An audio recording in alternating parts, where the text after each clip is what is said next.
स्वागत है आप सभी का विशिष्ट न्यूज में और मैं हूं रेणुका। अब देखते हैं आज की ताजा खबर। मुख्यमंत्री ने पहले घोषणा करी लेकिन उस बात को पूरा नहीं किया गया। आरक्षण जो खत्म की जा रही है। आजाद के प्रांतीय अधिवेशन ग्वालियर में सबसे पहले माननीय मुख्यमंत्री जी ने घोषणा की।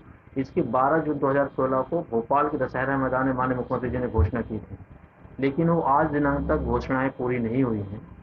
और माननीय मुख्यमंत्री जी घोषणा के तहत सुप्रीम कोर्ट के अधिवक्ता से सामान्य प्रशासन विभाग ने नियम भी बना लिया, लेकिन उसको लागू नहीं कर रहे हैं। और ये नियम ऐसा है कि उच्चतम न्यायालय के रिटायर्ड जस्टिस ने ओपिनियन दिया है, हाई कोर्ट के रिटायर्ड चीफ जस्टिस ने ओपिनियन दिया है, इसके बावजूद भी उसको लागू नहीं किया जा रहा है। और धीरे धीरे कई विभागों में आरक्षण समाप्त किया जा रहा है। स्वास्थ्य विभाग में आरक्षण समाप्त कर दिया, वित्त विभाग में कर दिया, कई विभागों में किया जा रहा है। कहीं एकल पोस्ट कर दिया जाए, कहीं चयन प्रक्रिया के नाम से कर दिया, आउटसोर्स के माध्यम से कर दिया। माने संविधान को पूरी तरह प्रतिनिधित्व को समाप्त किया जा रहा है। जबकि मध्य प्रदेश में अनुसूचित जाति जनजाति की लगभग 40% पॉपुलेशन है और 40% पॉपुलेशन को पूरी तरह नज़रअंदाज किया जा रहा है। आप देखिए, पूरी जो सर्विसेज थी आउटसोर्स में किया जा रहा है। जितने भी डिस्ट्रिक्ट कोर्ट हैं, हाई कोर्ट है, वहाँ की वकील जो बनते हैं, शासकीय वकील, वहाँ किसी प्रकार का प्रतिनिधि नहीं दिया जा रहा है। नोटरी है, उसमें किसी प्रकार का प्रतिनिधि दिया जा रहा है। जहाँ पहले मेडिकल कॉलेज जो है पूरा स्टेट वाइज रोस्टर बनता था, उन्होंने कॉलेज वाइज विषय वाइज कर दिया, वहाँ भी पुनः रोस्टर समाप्त कर दिया।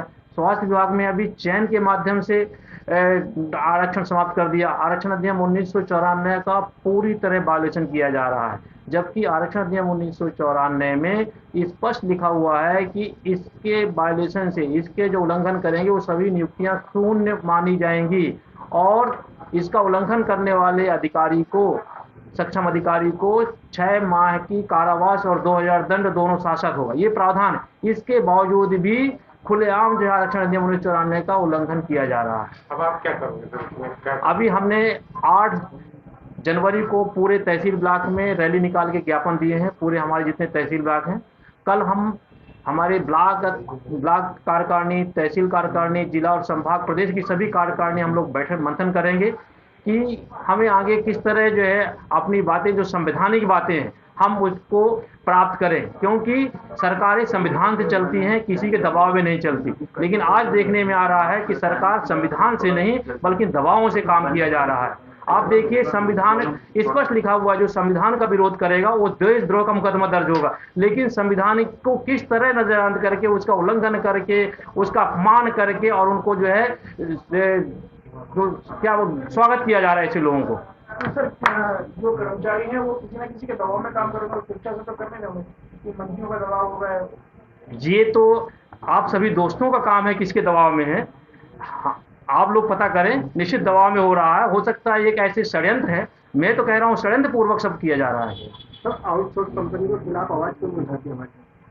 अजाक्स लगातार लिखा जा रहा है। अजाक्स के द्वारा हर 15 दिन में लेटर लिख रहे हैं माननीय मुख्यमंत्री जी को, माननीय मुख्य सचिव महोदय को, माननीय जीएडी मंत्री को, माननीय एसीएस जीएडी को भेजा जा रहा है कि आउटसोर्सिंग खत्म किया। मैं आपको बताऊं कि माननीय मुख्यमंत्री जी ने 12 जून 2016 को स्पष्ट घोषणा किए थे कि किसी प्रकार की नियुक्तियां होगी उसमें आरक्षण लागू होगा, लेकिन आज दिनांक तक माननीय मुख्यमंत्री जी घोषणा का पालन नहीं किया। ऐसी क्या मजबूरी है कि अनुसूचित जाति जनजाति के मामलों में ही माननीय मुख्यमंत्री जी घोषणा का पालन नहीं किया जा रहा, बाकी सब हो रही हैं। सिर्फ एससी एसटी के जो मामले होते हैं घोषणा पूरी नहीं की जा रही है। तो कौन जिम्मेदार है इसके लिए? आपको मुख्यमंत्री जी हैं या अधिकारी? देखिए, इसमें पॉलिसी किसी एक व्यक्ति नहीं बनाते हैं, सभी जिम्मेदार हैं। माननीय मुख्यमंत्री जी घोषणा किए हैं तो माननीय मुख्यमंत्री जी को पालन कराना चाहिए। जैसे सभी निर्देश देते हैं माननीय मुख्यमंत्री जी, इसमें भी निर्देश देना चाहिए, समीक्षा होना चाहिए। ठीक है, यदि मांगे नहीं तो आगे यदि मांगे हम लोग कल मंथन करेंगे। इसके बाद नहीं माने तो 29 जनवरी को पूरे जिले में हम रैली निकाल के ज्ञापन दे रहे हैं। इसके बावजूद भी मेरी नहीं मानी जाएगी हमारी, तो हम लोग भोपाल में 26 फरवरी को हम लोग पूरे प्रदेश में, पूरे जिले से हमारे पूरे सदस्य आएंगे, जो भी सदस्य हमारे 2 लाख के आसपास सभी आएंगे और हम लोग धरना करेंगे, रैली करेंगे और सरकार से अपनी संवैधानिक मांगों को मनवाने के लिए दबाव बनाएंगे। और हम कोई दबाव नहीं, हमारा अधिकार है, संविधान में अधिकार दिया हुआ। या तो शासन कह दे कि हमें संविधान नहीं मानना है, आरक्षण नियम नहीं मानना है। रणनीति सेना ने ये आंदोलन किया है आरक्षण के विरोध में, क्या इसी को डर को लेकर आप लोग भी इस तरह की रणनीति अपना रहे हैं? देखिए, करणी सेना का कार्यक्रम तभी हुआ, हमारे आप कार्यक्रम देख लीजिए, हमने बहुत पहले कर दिया था और 8 जनवरी को हमारे प्रत्येक तहसील ब्लॉक में रैली निकाली गई थी। हम तो सिर्फ संवैधानिक बात करते हैं, और जो अभी मैं पेपर में आपके माध्यम से मुझे जानकारी मिली संगठन को, वो तो असंवैधानिक बातें की जा रही है। जो उन्होंने कह रहे हैं आर्थिक क्षेत्र में आरक्षण होना चाहिए, क्या जो सामाजिक भेदभाव होता है क्या आर्थिक आधार पे होता है? जातिवाद के कारण होता है। जब तक जातिवाद समाप्त नहीं होगी, संविधान में सिर्फ जो आरक्षण या प्रतिनिधित्व दिया हुआ है वो सामाजिक पिछड़ापन के कारण दिया हुआ है। सामाजिक असमानता जब तक दूर नहीं होगी, जब तक ये कब दूर होगी? सुप्रीम कोर्ट तक निर्णय दिया है कि ये जो प्रमोशन में आरक्षण है ये एक टूल्स है, हर स्तर में प्रतिनिधित्व निश्चित करने के लिए एक टूल्स है। अब उस टूल्स को आप समाप्त कर रहे हैं।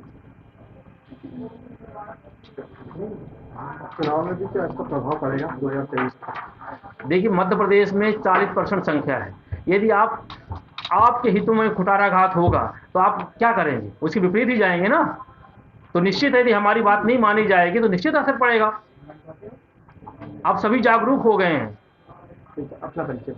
एसएल सूर्यवंशी, प्रांतीय महासचिव अजाक्स।